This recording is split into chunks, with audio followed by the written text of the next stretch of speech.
Taterskin and the Eco Defenders, Book 2, Chapter 3.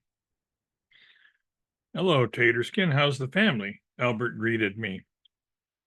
Somewhat warily, I told him we were all fine and thanked him for asking. I was planning on playing it cool at first, but I couldn't keep it in. I had to let it out. I couldn't stop myself from telling Albert with pride in my voice and my heart bursting with the same what Dab had done when he thought I was hurting Rovette. On hearing this, Albert seemed to be almost as proud of Dab and enthused about his loyalty and courage as I was. He called Dab over and gave him a vigorous petting along with profuse praise. I was as pleased as a dog with two tails and a silver collar to see my son receive such attention. But I'm sure the other pups would have done the same thing if they had come upon the scene and thought that I was hurting their mother. Sometimes becoming a hero is as much about being in the right place at the right time as anything else. Timing is everything, as some people say. Anyway, Albert asked me to call the animals together. He had a proposition for us. Once all had assembled and exchanged greetings with Albert, he had got down to business. If you might recall, Albert began, we all agreed to get the band back together and take our show on the road again, so to speak, in order to right wrongs, address injustices, and so forth. That was 2 years ago. We have all been enjoying life and relishing the fruits of our labor, in some cases literally, Albert said, biting into an aromatic peach. But now, I think, is the time to make good on our promises. What do y'all think? Albert always said y'all when addressing a group, even though he wasn't a Southerner.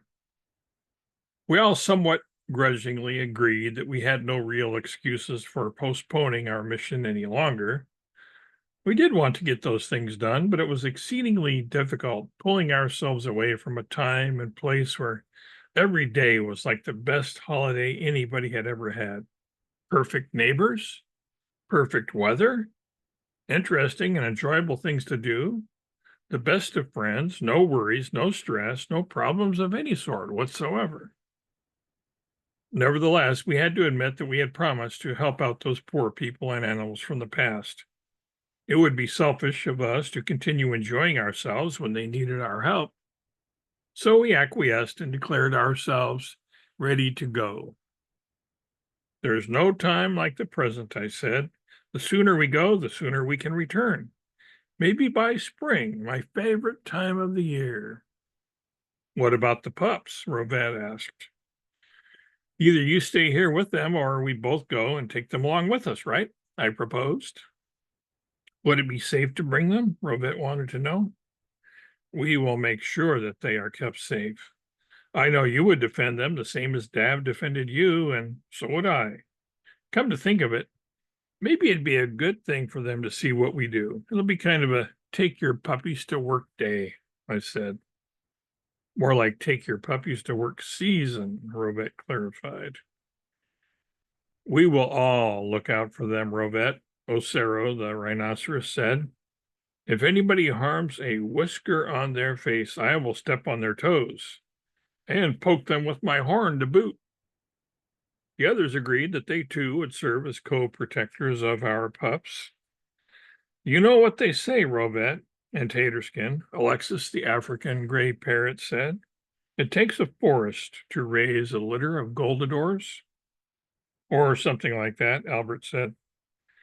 And so Rovette and I were convinced that it would be safe to take the pups along.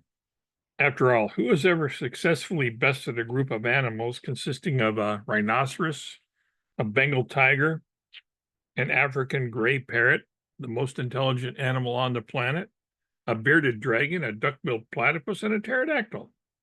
Not to mention an orange tabby who takes its cues from the tiger.